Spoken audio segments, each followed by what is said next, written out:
and welcome into Getting Help from Uncle Sam. You know, if you fly across the state of Alabama, from Mobile to Huntsville, and you look down, you're going to see lots of trees because the state of Alabama is blessed with 23 million acres of timberland. Who takes care of all that?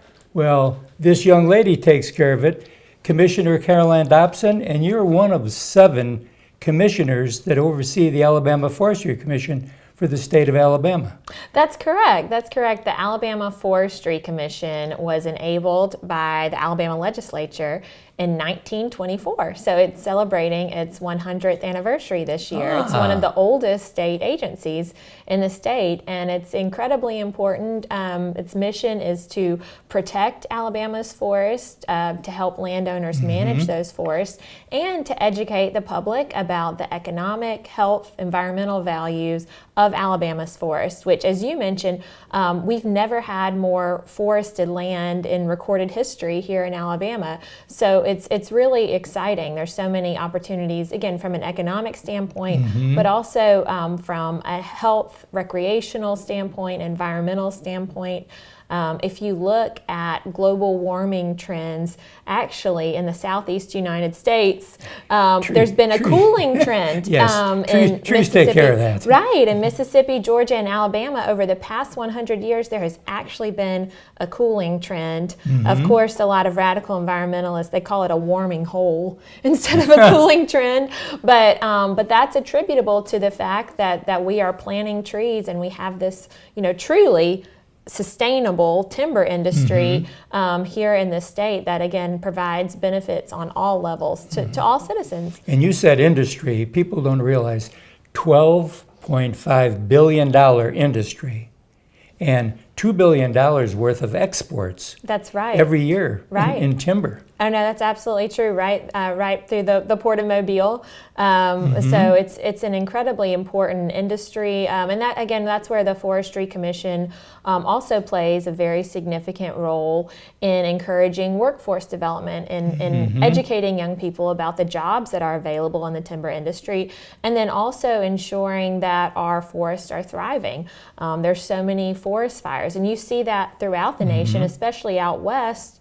Where there's not responsible management. So management and protection kind of play hand in hand in ensuring that landowners are looking out for symptoms or conditions that might lead to a rampant forest fire. But the Forestry Commission, that's the first line of defense against forest fires. That's who gets called to fight forest fires, and they work hand in hand with volunteer fire departments and actually fund all volunteer fire departments throughout the state every year. And there's about 800 of them statewide here. That's right. Yeah. That's right. Yes. So that's a lot of forest to cover with just 800 stations. Right. No, it is. And again, I think it's those that are out there fighting fires really on a daily basis in some of these dry and windy months. March is traditionally a notoriously windy month, and sometimes there can be over 100 fires a day. Some of that vary in scale, but that the Forestry Commission folks are actively fighting. The protection element also comes into play when you talk about invasive species, insects. So pine beetle, also Kogan grass is a invasive species we've seen a lot of lately. That it's really called what? Kogan grass. Kogan grass. Kogan grass. Yes. Okay. Yes. It's a very ground thick, cover. Well, it's a very kind of thick, grass, stalky grass. Yes, that grows, but it really chokes out everything in its path. And it's not really usable for grazing livestock, for instance. So truly is kind of a pestilence, and there are actually cost-sharing programs that the Forestry Commission, if a landowner notices that they have Kogan grass on their property, they can apply for money to help spray for that Kogan grass and undertake other mitigation programs in conjunction with the Forestry Commission. So again, Forestry Commission really serves to help landowners be better stewards of their own land. And there's 40,000 people employed in the timber industry in Alabama. So if you're a parent or a grandparent and you've got a child that loves the outdoors, what a better way to go to school, learn about forestry, and then live your life in the forest. That's right. That's right. No, and I am constantly inspired by the employees of the Forestry Commission.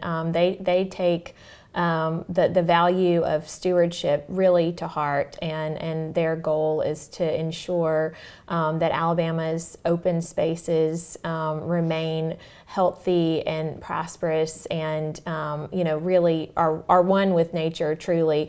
And you see that trust between folks that are in the timber industry and the Forestry Commission. I think a lot of us have, we think of the Endangered Species Act, for instance, and how sometimes that's used to try to shut down ownership of land and utilization of land. Well, the Forestry Commission has developed here in Alabama, has developed such a degree of trust with landowners. They often help dispel classification of endangered species, because if this landowner says, oh yes, this salamander's on my property, and this landowner says, oh, this salamander's on my property too, they're able to collect, the Forestry Commission is able to collect the data to show that the species isn't endangered, because it's on all these acres in southwest Alabama, or it's spotted all along this creek in northeast Alabama. And so on multiple occasions, Alabama Forestry Commission has been able to successfully challenge an endangered species listing with the EPA, just because there's that degree of trust and respect between the citizens of this state and the Forestry Commission. And that takes years to build. Absolutely. Well, 100 years. Right. Going on. That's right. Anything special for the 100th anniversary? Yes.